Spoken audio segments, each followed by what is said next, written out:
हक में बोलें तब कहीं इसके ऊपर दबाव पड़ने की आपको चांस नजर आएगा।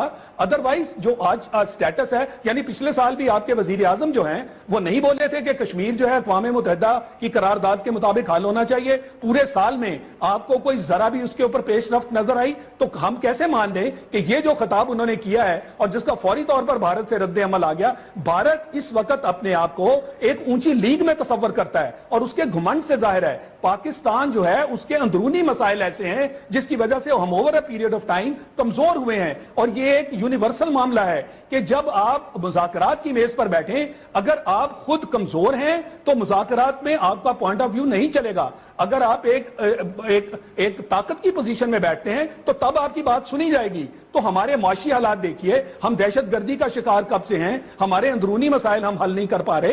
तो भारत को एक बहुत बड़ी एज मिल चुकी है और वो इसका फायदा लेते हुए लॉबिंग भी और सफारतकारी भी अपने भरपूर अंदाज से कर रहा है। हम अंदरून भी कमजोर हुए over a period of time, हमने सफारतकारी नहीं की, हमने लॉबिंग नहीं की, जिसकी वजह से दुनिया में जो परसेप्शन है वो भारत के हक में है। ये असल नुक्ता है जिसके ऊपर हमें बैठ के एक मजबूत और बिल्कुल जामे पॉलिसी बनानी है। जब तक हम ये नहीं करते और साल के बाद एक स्पीच कर लो या साल के बाद एक कश्मीर डे मना लो, इससे ना कश्मीर हल होगा ना हमारा दहशतगर्दी का मसला हल होगा। भारत जो है वो आज भी एक्टिव है और दुनिया इसको नहीं मान रही कि आज भी जो दहशतगर्दी अफगानिस्तान से हो रही है वो रॉ और भारत करवा रहा है। तो ये हम कैसे अपना मुकदमा दुनिया के सामने लेकर जाएंगे? हम लाख दहशतगर्दी के खिलाफ लड़ लें, जब तक ये बाहर की कुव्वतें और खासकर भारत इसमें सरगर्म अमल है, ये हमारी दहशतगर्दी को हम कब तक लड़ेंगे? हम तो डिफेंसिव मोड में हैं। ये दहशतगर्दी का मामला जब तक दुनिया हमारे साथ मिलकर भारत को बुरा भला नहीं, राणा साहब क्या फरमाइएगा,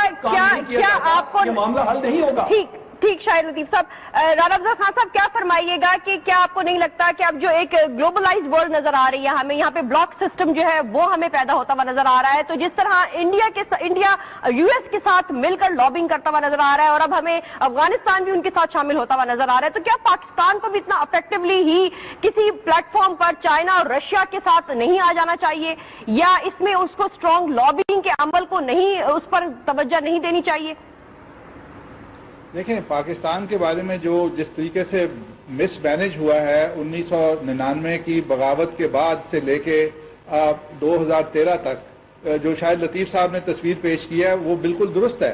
पाकिस्तान को हमने तबाह किया है, हमारी सब सक्सेसफुल हुकूमतों ने, डिक्टेटरशिप ने, और जो चैलेंजेस इस गवर्नमेंट को मिले हैं वो चैलेंजेस शायद पाकिस्तान की किसी साबका हुकूमत को भी नहीं मिले और ना दुनिया की किसी दूसरी रियासत को है। इन हालात में हमने हालात को जब ठीक करना है तो हमें बड़ी मेहनत और बड़ी कोशिश की जरूरत है और वो हो रही है। आपने पूछा परसेप्शंस जो हैं, मैं आपको ये बताना चाहूंगा कि परसेप्शंस हमेशा शॉर्ट लिव्ड होते हैं और रियलिटीज जो होती हैं वो सस्टेन करती हैं। आप भूल जाते हैं कि पाकिस्तान में 150 ममालिक की एम्बेसीज हैं और उन एम्बेसीज के साथ हमारा ऑन डेली बेसिस हमारी उनके साथ लेजॉन रहता है। अगर जब हमारी लाइन ऑफ कंट्रोल पे फायरिंग होती है तो मैंने कई एम्बेसडर्स के साथ बात की है, वो कहते हैं कि ये हिंदुस्तान ज्यादती कर रहा है और वो अपनी हुकूमतों को ये बातें बताते हैं। लेकिन अगर हम ये सोच लें कि साल के बाद सिर्फ यूनाइटेड नेशन में जनरल असेंबली के इजलास के वक्त यही 5 दिन है और इन 5 दिन में जो हो गया वो पता नहीं क्या तूफान आ जाएगा, मैं समझता हूं कि इन 5-6 दिन को भी बेहतरीन इस्तेमाल किया गया। हमारी डिप्लोमेसी, हमारी 150 एम्बेसीज पाकिस्तान में मौजूद है, उनके थ्रू हर मुल्क के साथ जहां जहां हम समझते हैं हमारे काम हो रहा है। और पाकिस्तान का जो केस है, आज दुनिया जानती है कि हिंदुस्तान क्या कर रहा है, लेकिन दुनिया भी दोगली है। दुनिया अपने माली मफादात के तहत हिंदुस्तान को प्रेफरेंस देती है पाकिस्तान के ऊपर, अपने माली मफादात के तहत चाइना को प्रेफरेंस देती है हिंदुस्तान के ऊपर, अपने माली मफादात के तहत यूरोप को प्रेफरेंस देती है चाइना के ऊपर। ये दुनिया के अंदर जो फाइनेंशियल लॉबीज हैं, गेम्स हैं, पॉलिटिक्स है, ये पावर प्ले है। और पाकिस्तान जब तक अपनी मईशत को ठीक नहीं करेगा और अपने आप को स्ट्रेंथन नहीं करेगा, सेल्फ सफिशिएंट नहीं होगा, जिन चीजों के ऊपर यह हुकूमत काम कर रही है, आज आप सिक्योरिटी के इश्यूज पे काम कर रहे हैं, आज आप इकोनॉमी पे काम कर रहे हैं, आप पाकिस्तान के अंदर जमहूरियत को मजबूत करने पे काम कर रहे हैं। इन चीजों को वक्त लगेगा, बिल्कुल उसी तरह जिस तरह आपने 2 दहाइयों में इनको तबाह किया है। ऑलराइट, ठीक। सलमान गानी साहब, यहाँ पे राणा साहब ने जो भी बात की है कि ऑब्वियसली हर कोई अपना जो है मफादात जो है नेशनल इंटरेस्ट वो देख रहा होता है, हर मुल्क के अपने एक वो हैं ऑप्टिक्स हैं, तो क्यों पाकिस्तान अपनी स्ट्रेटेजिक पोजीशन को मैक्सिमाइज करके उस अपॉर्चुनिटी को अवेल नहीं कर पा रहा? क्यों वो इंडिया के साथ दोस्ताना ताल्लुकात को इस्तवार करने में ज्यादा मुझे नजर आता है, जबकि वहां से आपको बिल्कुल एक जीरो जो है वेलकम एटीट्यूड जो है नजर आ रहा है उनकी जानिब से? तो हम क्यों नहीं अपने मोड पे उनको लेकर आते हैं? में इंडिया के इस एटीट्यूड के पीछे दुनिया खड़ी होगी जब वो कहता है कि सिर्फ दहशतगर्दी पे बात होगी और हमारे एजेंडे पे होगी। मैं समझता हूँ कि ये मुज़ाकरात से फरार करने की एक मुनज़्ज़म कोशिश है और दुनिया ये सारी बात देख रही है। क्या आपके इल्म में नहीं है कि अमेरिका, चीन, रशिया या दीगर ममालिक ने पाकिस्तान और हिंदुस्तान पे हमेशा ये प्रेशर रखा कि आप अपने मामलात बैठ के तय करें, और अगर पाकिस्तान ये बात करता है कि जी हम मुज़ाकरात करने के लिए तैयार है, इससे गुरेज़ा कौन है? देखें, ये 21वीं सदी है, 21वीं सदी के कई तकाजे हैं। एक बात अभी शाहिद साहब ने जो की है, मैं उनकी तारीफ और हमायत करता हूँ कि हिंदुस्तान का मकरू और सफाक चेहरा जिस तरह एक्सपोज करने की जरूरत थी उस तरह नहीं किया गया। देखें, प्रेशर बढ़ाना और बात है कि आप मसला कश्मीर को उठा रहे हैं। देखें, कश्मीर के हवाले से तो प्राइम मिनिस्टर ने कश्मीरी होने का सबूत दिया है, लेकिन बात यह थी कि हिंदुस्तान पे दबाव बढ़ाया जाए, और आज इस खित्ते की सूरत हाल में हिंदुस्तान दफाई महाज पे है। लेकिन यह बात दुरुस्त है कि जिस तरह हमें हिंदुस्तान का चेहरा एक्सपोज करने की जरूरत थी वो कमी रही, और ये कमी राणा साहब की गवर्नमेंट को तस्लीम करनी चाहिए। जहां तक आपने बार बार ये बात की है कि आपका खारजा ऑफिस, मैं समझता हूं कि खारजा ऑफिस ना आपका माजी के अंदर फाल रहा है ना अब रहा है, और इसकी बहुत सारी वजूहात हैं।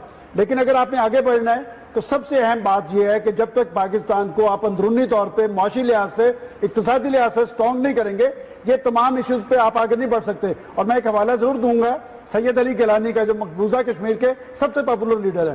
देखिए, वो सबसे ज्यादा मायूसी का इजहार करता रहा, और उफा कॉन्फ्रेंस में आपको याद होगा कि उन्होंने हाई कमिश्नर की दावत पे जाने से इनकार कर दिया था। लेकिन पहली दफा वो शख्स, वो बुजुर्ग जो है, सबसे ज्यादा खुश नजर आया। लेकिन उनके जज्बात क्या हैं? वो कहते हैं कि जब तक पाकिस्तान मजबूत और मुस्तहकम नहीं होगा, हम नहीं समझते कि मसला कश्मीर का हल मुमकिन है। मैं समझता हूं कि हुकूमत को भी अपनी ये तरजीह रखनी चाहिए, और पाकिस्तान के अहले सियासत को भी सियासत जरूर करें, लेकिन पाकिस्तान के मफादात पे सियासत नहीं होनी चाहिए। ठीक, चीमा साहब, आपका फाइनल आंसर, हमारे पास वक्त खत्म है, मैं सबका कंक्लूसिव आंसर ले रही हूँ। क्या आपको लगता है कि इस खिताब के ऑप्टिक्स से हमें आगे का रास्ता कश्मीर के हवाले से, इंडियन इंटरफेरेंस के हवाले से पाकिस्तान के अंदर वो बेहतर होता हुआ नजर आएगा? देखिए, बेसिक जो चीज़ है ना, बात राणा अफजल साहब ने भी की, और आप कह लें कि जनरल साहब ने भी बात की है, सलमान गनी साहब भी बात करें कि इंडिया कभी हमसे 3 गुना बड़ी इकानमी होता था, लेकिन आजकल 11 गुना बड़ी इकानमी बन गई है, और ये बड़ा होने जा रहा है ऑलमोस्ट कोई 100 टाइम्स 40 साल बाद ही, मतलब according to World Bank report, ये 100 टाइम बड़ी इकानमी बन जाएगी। बड़ी इकानमी के अपने एक तकाजे हैं। हमें ज़रूरत ये थी कि हम ज़्यादा एफिशिएंटली काम करें और ज़्यादा अच्छे अंदाज में करें, और अपनी इकोनॉमी में अगर यहाँ 980 अरब रुपए की करप्शन सिर्फ एनर्जी सेक्टर में हो जाए तो काम ना हो, तो फिर हमें तो करेंगे जी चीज़ें ठीक हो जाएंगी। और वज़ीर आज़म साहब ने, भाई वज़ीर आज़म निहारी खा के वापस आ गया, वज़ीर आज़म तो खाना खा के आ गया पाकिस्तानी के पास, और प्राइम मिनिस्टर साहब का जो पीस फॉर्मूला था वो भी आ चुका है, और फिर जो इंडिया का 2 टोक जवाब था, 1 पॉइंटर, वो भी आ गया है। तो यहाँ से आगे का रास्ता आपको क्या नजर आ रहा है? मैं समझता हूं जी कि इस वक्त इंडिया का जो नुक्ता नजर है, दुनिया उसको सपोर्ट करेगी, दुनिया के उसके साथ इंटरेस्ट हैं।